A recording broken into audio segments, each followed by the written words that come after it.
कुछ स्वादिष्ट है बनाना तो playrecipes.com पे जरूर है आना। कमलपुर नाम के गांव में एक नाजू नाम की लड़की रहा करती थी। उसके घर में उसकी माँ राधा और उसके पिताजी किशन रहा करते थे। उसके माँ और पिताजी ने उसका बहुत अच्छी तरह से पालन पोषण किया था। उसे किसी भी वस्तु की कमी नहीं पड़ने दी थी। उसके माँ और पिताजी बहुत मेहनती थे और इसी वजह से वो भी बहुत मेहनती थी। ऐसे ही दिन बीतते गए। दिन ब दिन नाजू बड़ी होने लगी। वो कॉलेज जाने लगी और कॉलेज के साथ साथ उसने केक बनाने का प्रशिक्षण भी पूरा कर लिया। मगर केक बनाने के लिए लगने वाला सामान बहुत महंगा होने के कारण वो घर में केक नहीं बना पाती थी। ऐसे ही कुछ साल बीत गए। उसकी शादी राहुल नाम के एक लड़के से हो गई। राहुल बहुत ही समझदार और सुलझा हुआ इंसान था। उन दोनों के विचार एक दूसरे से मिलते थे और वो राहुल के साथ बहुत खुश थी। लेकिन उन दोनों को पैसों की थोड़ी कमी पड़ रही थी। ऐसे ही एक दिन नाजू ने राहुल से कहा, मैं क्या कहती हूँ राहुल, मैं भी कुछ ना कुछ करूँ। अरे नाजू, तुम्हें जो करना है वो करो, मुझे क्यों पूछ रही हो? आप सच कह रहे हो? हाँ सच। मगर मुझे कुछ पैसों की जरूरत लगेगी, क्या आप दोगे? हाँ दूंगा ना, क्यों नहीं। अब दोनों सो जाते हैं। अगले ही दिन नाजू बाजार जाकर केक बनाने के लिए लगने वाला सामान लेकर आती है और एक अच्छा सा केक बनाकर उसे फ्रिज में रखती है। रात को राहुल घर आता है और फ्रिज में रखा केक देखकर कहता है, अरे नाजू, आज तो मेरा जन्मदिन नहीं और तुम्हारा भी नहीं है, फिर ये केक क्यों बनाया? अजी वो मैंने बनाया है। कैसा बना है, जरा खा के तो देखो। ये इतना सुंदर केक तुमने बनाया? हाँ मैंने बनाया है, खा के तो देखो। राहुल वो केक काटकर खा के देखता है। उसे उसका टेस्ट बहुत पसंद आता है। नाजू, ये केक तो लाजवाब है, मन ही नहीं भरता।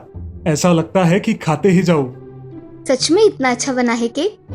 अगर तुम इसे बेचोगी तो तुम्हें इसके बहुत अच्छे दाम मिलेंगे और तुम्हारा कुछ करने का सपना भी पूरा हो जाएगा। अच्छा, चलो अब खाना खा लो। नाजू और राहुल खाना खा लेते हैं और सो जाते हैं। दूसरे दिन नाजू अपने मोबाइल पे अपने केक का एक पेज बनाती है और उस पर अपने केक के एडवर्टाइजमेंट करने लगती है। धीरे धीरे लोग उसे पहचानने लगते हैं और उसके पास कुछ ऑर्डर्स भी आने लगते हैं। उसके हाथों बनाए केक सबको पसंद आने लगते हैं। अब दिन ब दिन उसके ऑर्डर्स बढ़ने लगते हैं। राहुल, मैं क्या सोच रही थी, अगर हम एक दुकान किराए पर ले और उसमें केक बेचना शुरू करें तो? हाँ क्यों नहीं, मैंने तुम्हें कभी ना कहा है क्या? राहुल एक अच्छी सी जगह पर दुकान ढूंढता है और उसे किराए पर लेकर नाजू वहाँ केक बनाना शुरू कर देती है। उसका केक बनाने का व्यवसाय अच्छी तरह से चलने लगता है।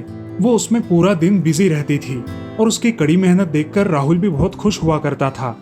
नाजू की दुकान के सामने ही एक हलवाई वाले की दुकान थी। नाजू की दुकान पर हुई भीड़ देखकर वो नाजू पर बहुत जलता था। ऐसे ही एक दिन एक औरत नाजू के दुकान पर आई। मुझे 40 कपकेक देना। आज एकदम से 40? क्यों, कोई बर्थडे है क्या? मेरे बेटे का आज बर्थडे है, इसलिए स्कूल में बांटने के लिए चाहिए। अरे वाह, आज आपका बर्थडे है, ये लीजिए मेरी तरफ से chocolate. Thank you aunty. Wish you a very happy birthday dear. वो लड़का और वो औरत कप लेकर वहां से चले गए। नाजू के केक कम समय में ही बहुत फेमस हो गए थे और ये देखकर वो हलवाई वाला बहुत जल रहा था। एक दिन नाजू की दुकान पर एक अमीर आदमी आया। क्या आपका ही नाम नाजू है? जी हाँ, मेरा ही नाम नाजू है। क्या बात है? मेरे बेटे को आपके कपकेक बहुत पसंद आते हैं। क्या आप उसके बर्थडे के लिए 100 कपकेक बना के देंगी? जी हाँ, क्यों नहीं, मैं जरूर केक बना के दूंगी। आपको कौन से फ्लेवर के चाहिए? आप चाहिए तो ये केक टेस्ट करके देख सकते हैं। वो अमीर आदमी एक कपकेक खा लेता है और ये केक तो बहुत ही लाजवाब है, मुझे यही पसंद आया है। आपको किस दिन ऑर्डर चाहिए? 10 तारीख को मुझे ऑर्डर चाहिए, आज से 3 दिन बाद। जी मिल जाएगा आपको, मैं 3 बजे तक आपकी ऑर्डर तैयार रखूंगी। जी ठीक है। वो अमीर आदमी वहां से चला जाता है और नाजू अपने काम में व्यस्त हो जाती है। ये सब वो सामने वाला हलवाई राम देख रहा था। उसे मन ही मन बहुत जलन होने लगी। इसका कुछ तो इंतजाम करना पड़ेगा, मैं इसके केक से सस्ते केक बनाऊंगा। अगले दिन राम उसकी दुकान पर सस्ते केक लगाता है और एक पर एक फ्री ऐसी ऑफर भी देता है। कुछ लोग वो ऑफर देखकर वहां चले जाते हैं, मगर केक की टेस्ट अच्छी ना होने के कारण वो लोग वापस नाजू के शॉप में चले जाते हैं। राम से कोई केक नहीं खरीदता और इस वजह से उसके मन में नाजू के प्रति बहुत नफरत पैदा हो जाती है। दूसरे दिन नाजू दोपहर से कपकेक बनाना शुरू कर देती है और रात होने तक सारे ऑर्डर पूरे कर देती है। रात को राहुल उसे लेने दुकान पर आता है। अरे नाजू, घर नहीं चलना है क्या कि केक ही बनाती रहोगी रात भर? नहीं जी, ऑर्डर के हैं इसलिए बनाए हैं। बन गए ये सारे केक। चलिए अब घर चलते हैं। चलो। राहुल और नाजू वहां से चले जाते हैं। ये सब राम एक जगह छुपकर देख रहा था। जैसे ही उसने देखा कि नाजू दुकान से चली गई है, उसने दुकान की खिड़की से झांक कर देखा। उसे नाजू के बनाए सारे कपकेक दिखाई दिए और वो मन ही मन सोचने लगा, अगर इसके सारे कपकेक खराब हो जाए तो कितना मजा आ जाएगा, और उन कपकेक की ऑर्डर मैं पूरी कर दूंगा। राम कुछ चूहों को लेता है और नाजू के दुकान के अंदर छोड़ देता है। चूहे सारे केक खराब कर देते हैं। अगले दिन सुबह ही राम अपनी दुकान खोलकर केक बनाने लगता है। जब नाजू दुकान पर आती है तो उसे ये सब देखकर जरा अजीब लगता है, क्योंकि राम कभी भी 10 बजे से पहले अपनी दुकान नहीं खोलता था। अब नाजू खुद का दुकान खोलकर देखती है। पूरी दुकान में चूहे फैल गए थे और नाजू ने मेहनत से बनाए हुए सारे कपकेक खराब हो गए थे। नाजू का पूरा शक राम पर चला गया। उसकी ऑर्डर देने में सिर्फ 3 घंटे बाकी थे और 3 घंटों में 100 कपकेक बनाना नामुमकिन था। मेरी ऑर्डर उसे मिल जाए, इसीलिए ये राम सुबह सुबह दुकान खोलकर केक बना रहा है। उसके दिमाग में एक ऐसी कल्पना आती है जिसके बारे में राम सोच भी नहीं सकता था। नाजू फिर से केक बनाने लगती है। अब वो एक बहुत बड़ा कीले के आकार का केक बनाने लगती है जो बच्चों को बेहद पसंद आएगा। कुछ ही समय बाद उस अमीर आदमी के घर से कुछ लोग केक की डिलीवरी लेने आते हैं। मैं उसके लिए एक स्पेशल केक बना रही हूँ, तो ये केक मैं ही लेकर आऊंगी। अब जाइए। अब राम उन आदमियों को रुकाकर बोलता है, मेरे पास उससे भी बढ़िया केक है, आप ये ले जाइए, इसमें आपको डिस्काउंट भी मिलेगा। वो लोग थोड़ा सोच में पड़ जाते हैं और बाद में राम के बनाए हुए कपकेक खरीद कर अपने घर ले जाते हैं। लेकिन पार्टी में राम के बनाए हुए केक किसी को पसंद नहीं आते। ये देख वो अमीर आदमी गुस्सा हो जाता है। ये केक कहाँ से लेकर आए हो? क्या ये नाजू की केक है? नहीं साहब, ये आगे की हलवाई की दुकान से ऑफर मिल रही थी, इसलिए हमने खरीद लिए। क्या तुम नाजू के शॉप में नहीं गए? उसने ऑर्डर देने से मना किया क्या? वो बोली कि आज का केक स्पेशल है, इसीलिए वो मैं ही लेकर आऊंगी। तो तुम ये क्यों लेकर आए? इसका टेस्ट कितना बकवास है। छोड़ो, मैं आज का दिन खराब नहीं करना चाहता। अब वो अमीर आदमी नाजू को फोन लगाता है। आप केक कब तक लेकर आने वाली है? बस कुछ ही देर में लेकर आऊंगी, आप चिंता मत करिए, बच्चे को केक बहुत पसंद आएगा। कुछ देर के बाद नाजू अपना बनाया हुआ कीले के आकार का विशाल केक लेकर उनके घर आती है और बच्चों के सामने उसे खोलती है। बच्चों को वो केक बहुत पसंद आता है। ये केक तो बहुत ही खूबसूरत है। इस केक को बनाने के लिए और मेरे बेटे का बर्थडे स्पेशल करने के लिए बहुत धन्यवाद। जी, बच्चे को खुशी मिली, बस मैं उतने में ही खुश हूँ। ये लीजिए, हमारी ओर से आपको। धन्यवाद। वो अमीर आदमी नाजू को उसके केक के दुगने पैसे देता है। ये बात राम को भी पता चलती है और वो समझ जाता है कि वो नाजू का कभी कुछ नहीं बिगाड़ सकता। धीरे धीरे नाजू बहुत अलग अलग प्रकार के केक बनाने लगी और अपने व्यवसाय को बहुत ऊंचाइयों पर ले गई। राहुल को भी अपनी होनहार बीवी पर नाज था। इस कहानी से हमें ये सीख मिलती है कि हमें दूसरों की करतूतों पर ध्यान न देते हुए अपना काम पूरी निष्ठा से करना चाहिए। शारदा नगर नाम के राज्य में एक औरत रहा करती थी जिसका नाम था सीता। उसे एक बेटी थी जिसका नाम था सितारा। सितारा छोटी थी तभी उसके पिता गुजर गए थे। इसी वजह से उसकी माँ सीता उसका पूरा ख्याल रखती थी, उसकी सारी ख्वाहिशें पूरी करती थी और इसी वजह से उसकी लड़की बहुत जिद्दी हो गई थी। उसकी माँ अगर उसे कोई काम बताए तो वो काम नहीं किया करती थी और खुद को बहुत खास समझती थी। उनके घर में एक नौकर था जिसका नाम था रघु। रघु बहुत ही ईमानदार था और बहुत सालों से उनके घर में काम कर रहा था। सितारा का स्वभाव देखकर उसे भी बहुत हैरानी होती थी। मेम साहब, आप बेबी सितारा को कुछ क्यों नहीं बोलती? अरे, उसको समझ में नहीं आता तो ठीक है, बाद में समझ आ जाएगा। हम है ना उसे संभालने के लिए। हाँ मेम साहब, वो तो है। एक दिन सीता अपने पहचान के एक लड़के से सितारा की पहचान करवा देती है। सितारा को वो लड़का बहुत पसंद आता है और वो उससे शादी करने के लिए तैयार हो जाती है। सीता अपने घर में एक हार ढूंढने लगती है जो उसे उसकी माँ ने शादी में दिया था। वो बहुत ढूंढती है मगर उसे वो नहीं मिलता। कहाँ गया मेरा नेकलेस? अरे हाँ, मिल गया। कितना ढूंढ रही थी। अब मैं मेरी बेटी को यही गिफ्ट उसकी शादी में दूंगी। ये बहुत अच्छा रहेगा मैडम। सीता उस नेकलेस को पॉलिश करवाने और उस पे नाम डलवाने के लिए सोनार के पास भेज देती है। रघु वो नेकलेस लेकर सोनार के दुकान में जाता है और उस नेकलेस पर सितारा का नाम डालकर लाता है। बेटी, इस शादी से तुम खुश हो ना? हाँ माँ, जिसे मैं प्यार करती हूँ उसी से मेरी शादी हो रही है। सितारा और राजवीर की शादी हो जाती है। सीता ने शादी का समारोह बहुत ही शानदार तरीके से अरेंज किया था। समारोह खत्म हो जाता है और उसकी माँ उसे एक नेकलेस देती है। नेकलेस देख के सितारा बहुत खुश हो जाती है। उसे वो बेहद पसंद आता है। माँ, ये तो बहुत ही अच्छा है। आपने इसे मेरे लिए बनवाया है। बेटा, ये हार मेरी शादी में मुझे मेरी माँ ने दिया था और आज मैं इस हार को तुझे दे रही हूँ। सितारा अपने माँ से विदा लेती है और पति के साथ शहर जाने के लिए निकलती है। अचानक तेज बारिश होने लगती है, जिसकी वजह से उनकी गाड़ी आगे नहीं बढ़ पाती। वो लोग एक होटल में रुक जाते हैं। उसी होटल में वो कॉफी पीने बैठते हैं। कॉफी पीते समय सितारा की नजर एक लड़की पर पड़ती है जो शादी के लिबास में खड़ी है और अपने दोस्त से बात कर रही है। रोना बंद करो, सब कुछ ठीक हो जाएगा। क्या ठीक होगा? मैं कैसे अरेंज करूँ इतने सारे पैसे? कुछ ना कुछ तो हो ही जाएगा। अब मैं क्या करूँ? हम दोनों के पास भी उतने पैसे नहीं है। मेरी शादी हो पाएगी क्या? अरे तू ऐसा क्यों सोचती है? सब कुछ अच्छा होगा। सितारा यह सब सुन लेती है और उसके मन में एक विचार आता है। तभी वो एक वेटर को बुलाती है। जी मैडम। ये हार उस रोने वाली लड़की को दे दो। मैडम, उनसे क्या कहूँ? उन्हें कहो कि ये आपके लिए है और आप जल्दी से शादी कर लो। अब राजवीर वहां आता है और सितारा को लेकर चला जाता है। सितारा जाते समय उस लड़की को देखती है जो बहुत खुश थी। उसके चेहरे की खुशी देख सितारा भी खुश हो जाती है और राजवीर के साथ चली जाती है। अब सितारा और राजवीर बहुत खुश रहने लगे। कुछ महीनों बाद उन्हें एक लड़का हुआ जिसका नाम उन्होंने सिराज रखा।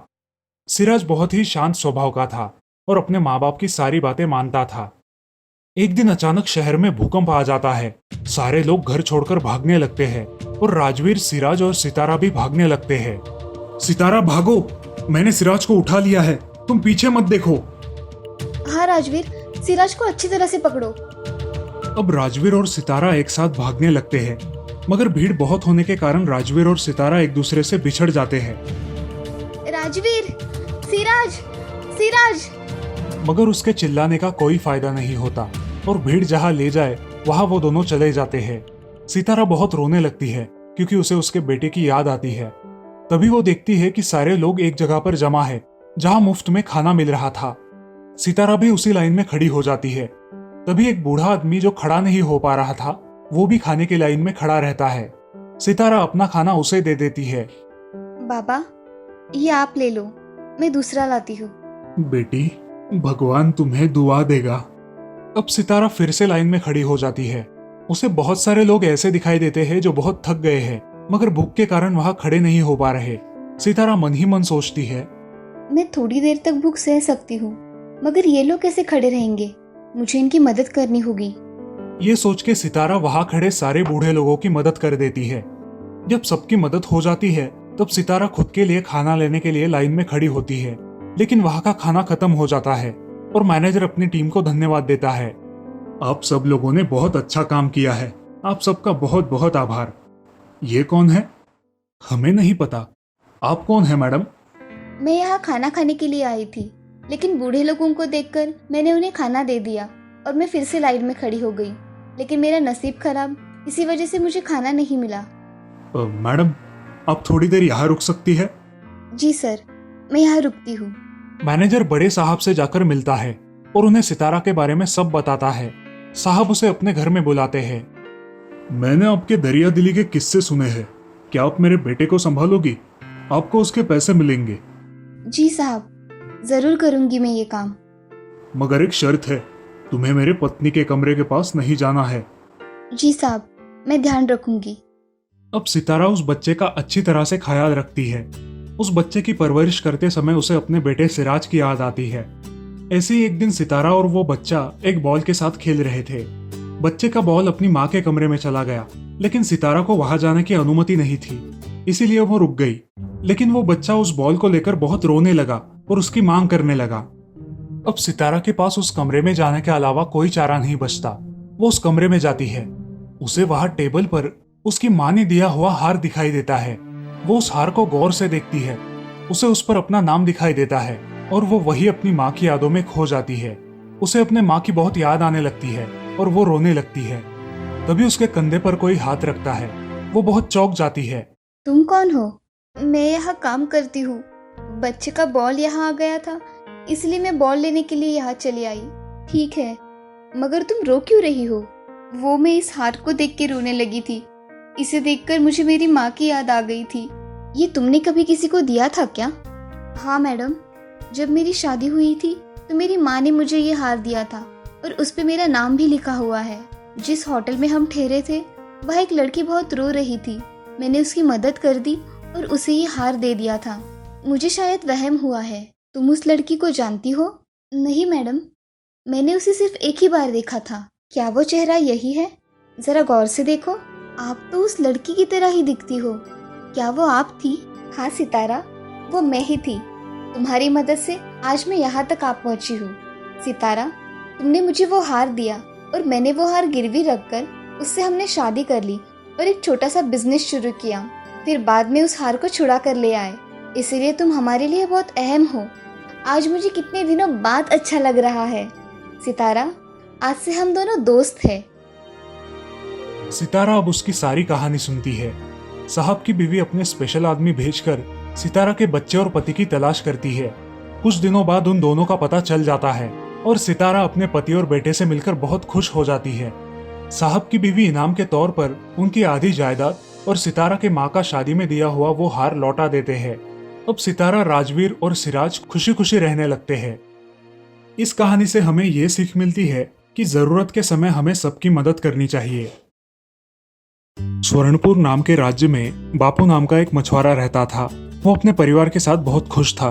उसकी दो बेटियां थी। एक का नाम था संगीता और दूसरी का नाम था सारा। संगीता का स्वभाव बड़ा ही दयालु था। वो अपने पिता के सारे काम किया करती थी, मगर उसके विपरीत थी उसकी बहन सारा। उसका स्वभाव बहुत ही अलग था। वो किसी से ढंग से बात भी नहीं करती थी और खुद को बहुत ही सुंदर समझती थी। घर की पूरी जिम्मेदारी संगीता पर ही थी। सारा, जरा यहाँ आओ, मुझे तुमसे कुछ बात करनी है। हाँ बोलिए पिताजी, जल्दी बोलिए, मुझे जरा काम है। बेटी, इस घर में सिर्फ संगीता ही काम करती है। तुम क्यों नहीं उसके काम में मदद करती? क्या ये फिजूल की बात करने के लिए आपने मुझे यहाँ पे थमा के रखा था? मैं आपको एक बात बता दूं, ये आलतू फालतू के काम मैं नहीं करूंगी। आपको करना है तो करो, मुझे मत बताना। क्या बोल रही हो? पता है तुम्हें सारा? हाँ पता है, अब मैं बाहर जा रही हूँ। ऐसा कह के सारा बाहर चली जाती है। बापू को उसके बर्ताव का बहुत बुरा लगता है। वो अपने काम पर निकल जाते हैं। ऐसे ही बहुत दिन बीत जाते हैं, मगर उसके स्वभाव में कोई भी परिवर्तन नहीं आता। एक दिन उसके पिताजी बहुत बीमार हो जाते हैं और बिस्तर पकड़ लेते हैं। अब उनकी देखभाल संगीता ही करती है। बदकिस्मती से उसके पिताजी कुछ दिनों बाद गुजर जाते हैं। अब उनके घर में कमाई का कोई जरिया नहीं रहता। संगीता और सारा के खाने के भी लाले पड़ते हैं। लेकिन अब संगीता अपना दुख छोड़कर बाजार में अपने पिताजी का कारोबार चलाने लगती है। संगीता खुद ही मछली तालाब से पकड़कर लाती और बाजार में बेचा करती थी। लेकिन इस काम के बारे में उसे ज्यादा कुछ पता ना होने के कारण उसे बहुत परेशानी हो रही थी। लेकिन फिर भी वो बहुत मेहनत किया करती थी। उन दोनों का घर का गुजारा होना बहुत मुश्किल हो रहा था। ऐसे ही एक दिन संगीता ने सारा से कहा, अरे सारा, मुझे ये मछली पकड़ने के काम में तुम्हारी मदद लगेगी। मुझे अकेले से नहीं हो पाएगा। क्या तुम मेरी मदद करोगी? मैंने तुम्हें कितनी बार बताया है, मुझे काम मत बताया करो। मैं तुम्हारा कोई भी काम नहीं करूंगी। तुम्हें करना है तो करो। अगर ऐसा ही रहा तो मैं क्या करूंगी? मुझे अकेले से नहीं हो पाएगा ये सब। मैं क्या करूं? ऐसा कह के संगीता बहुत उदास हो जाती है और रोने लगती है। ये सारे लोग ऐसा समझते हैं कि मेरा जन्म काम करने के लिए हुआ है, मगर मुझे तो कहीं राजकुमार लेके जाएगा और तब यही लोग मेरे हाथ पांव जोड़ेंगे। ऐसा कह के सारा अपनी खूबसूरती निहारती रहती है और खुद को बहुत महान समझने लगती है। ऐसे ही एक दिन संगीता मछलियां पकड़ने के लिए तालाब पर जाती है। बारिश होने के कारण संगीता तालाब पर जाते जाते भीग जाती है और अब ठंडी के कारण मछलियां पकड़ने में सक्षम नहीं होती। जैसे तैसे वो थोड़ी बहुत मछलियां पकड़कर उन्हें गांव में जाकर बेचती है। मछलियां बेचकर वो घर चली जाती है। उसे तेज बुखार चढ़ जाता है और वो लेट जाती है। तबीयत ठीक ना होने के कारण वो खाना नहीं बना पाती। तभी सारा उसके पास आती है और बोलती है, ए संगीता, आज क्या हुआ है तुम्हें? खाना क्यों नहीं बनाया तुमने? सारा, मुझे ठीक नहीं लग रहा, इसीलिए मैंने खाना नहीं बनाया। आज के दिन तुम ही खाना बना दो। तुम क्या मुझे मूर्ख समझती हो? मैं खाना वाना नहीं बनाऊंगी। घर में कुछ फल है वो खा लूंगी। तुम तुम्हारा देख लो। अरे ऐसा मत करो सारा, कुछ तो बना दो। ऐसा कह के सारा कुछ फल खा लेती है और संगीता अकेले ही भूखी सो जाती है। अगले दिन संगीता की हालत भूख के मारे बहुत खराब हो जाती है, मगर सारा उसकी तरफ ध्यान न देकर बाहर चली जाती है। अब संगीता लड़खड़ाते हुए उठती है और मटके में से पानी पीती है और उसी हालत में मछली पकड़ने तालाब पर जाती है। वहां जाकर अपने पिताजी की याद में वो रोने लगती है। तभी उसे किसी की आवाज सुनाई देती है। संगीता, संगीता, मैं हूँ। कौन कौन है? संगीता, मैं हूँ, तालाब। तुमने मुझे देखा नहीं, मगर मैं तुम्हें हर रोज देखता हूँ। क्या हुआ है, आज इतना रो रही हो? क्या तुम बोल सकते हो? हाँ, मैं बोल सकता हूँ। मैं एक जादुई तालाब हूँ। क्या करूँ तालाब, ये गरीबी और मेरी बहन के स्वभाव के कारण मैं ऊब गई हूँ। संगीता अपनी सारी कहानी तालाब को सुनाती है। अब तालाब भी उसकी कहानी सुनकर सुन्न हो जाता है। उसकी हर रोज की मेहनत भी वो देख रहा था, इसलिए उस तालाब को उसकी दया आ जाती है और वो उसकी मदद करने के बारे में सोचता है। अब तो ऐसे लगता है कि मेरे जीवन में कुछ शेष ही नहीं है, जीने की इच्छा ही नहीं है। जो होगा वो देखा जाएगा। संगीता, इस पानी को हाथ में लेकर तुम्हें जो चाहिए वो मांग लो, तुम्हें सब मिल जाएगा। हे जादुई तालाब, मुझे और मेरी बहन के लिए साल भर का अनाज चाहिए। क्या तुम मेरी ये इच्छा पूरी कर सकते हो? संगीता, तुम्हारी ये इच्छा पूरी हो गई है। तुम्हारे घर पे साल भर का अनाज पहुंच गया है। अब तुम्हें और क्या चाहिए संगीता? मुझे और कुछ नहीं चाहिए जादुई तालाब। तुम हर रोज सिर्फ मुझसे ऐसे ही बातें किया करना, जिससे मुझे दोस्त मिल जाएगा अपना सुख दुख बांटने के लिए। ठीक है संगीता। अब संगीता घर चली जाती है और देखती है तो उनके घर में ढेर सारा अनाज होता है। अनाज देखकर संगीता बहुत खुश हो जाती है और उस अनाज से कुछ खाना बना के खा लेती है। तभी सारा घर आती है। संगीता, ये सारा अनाज कहाँ से लाया है तुमने? जमा किए हुए पैसों से लेके आई हो क्या? संगीता अब चुपचाप खड़ी रहती है और उसकी बात को अनसुना कर देती है। अब सारा को बहुत गुस्सा आ जाता है। नहीं बताना है तो मत बताओ, मुझे क्या। सारा बड़े गुस्से से वहां से चली जाती है। सारा का ये बर्ताव देखकर संगीता बड़ी चिंतित होती है। अगले दिन संगीता तालाब के पास चली जाती है। बोलो संगीता, क्या हुआ है? आज भी बड़ी चिंता में लग रही हो। हाँ जादुई तालाब, मुझे मेरी बहन की बहुत चिंता हो रही है। मैं उसके स्वभाव का क्या करूं? वो मुझसे ठीक से बात ही नहीं करती और खुद ही में मशगूल रहती है। हाँ, पता है तुम्हारी बहन का स्वभाव। तुम ऐसा करो, तुम उससे झगड़ा करके अलग घर में रहने के लिए जाओ, जिससे उसे तुम्हारी कीमत पता चले। मगर मेरे पास दूसरा घर नहीं है जिसमें मैं जाके रह सकूं। तुम जब घर पहुंचोगी तब तुम्हें तुम्हारा नया घर तुम्हारे पुराने वाले घर के पास ही मिल जाएगा। उसमें सारी सुख सुविधाएं भी होंगी, जिससे तुम आराम से जीवन व्यतीत कर सकोगी। धन्यवाद तालाब। अब संगीता घर जाने के लिए निकलती है। घर पहुंचकर देखती है तो उसके घर के पास एक बहुत बड़ा आलीशान घर होता है। उस घर को देख संगीता बहुत खुश हो जाती है। वो अपने पुराने घर में जाती है और सारा को ये सब बताती है। सारा, चलो उठो, हम दोनों के लिए कुछ खाना बनाओ। क्या बोल रही हो तुम? तुम्हारी अकल ठिकाने पे है ना? मैं और खाना? हाँ तुम। और कौन है इस घर में जिससे मैं बात करूंगी? चलो, आज का खाना तुम ही बनाओगी। मैं खाना नहीं बनाऊंगी। नहीं खाना बनाओगी तो इस घर से निकल जाना। मैं क्यों निकलूं? ये मेरे पिताजी का घर है। निकलना है तो तू निकल।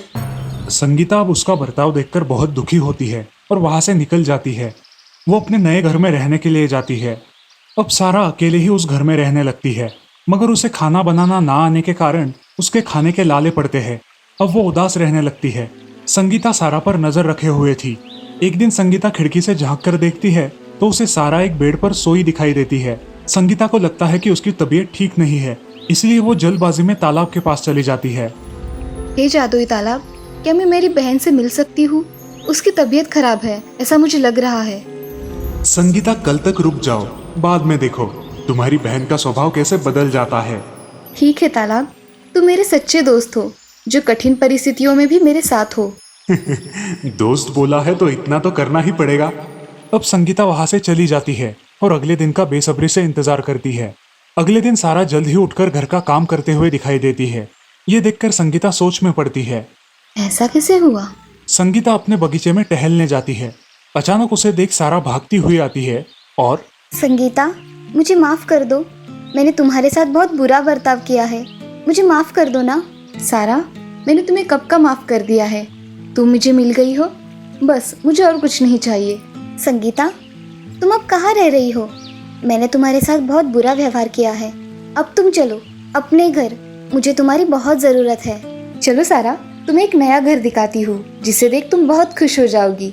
अब संगीता उसे अपने नए घर में लेकर जाती है। सारा वो घर देखती ही रह जाती है।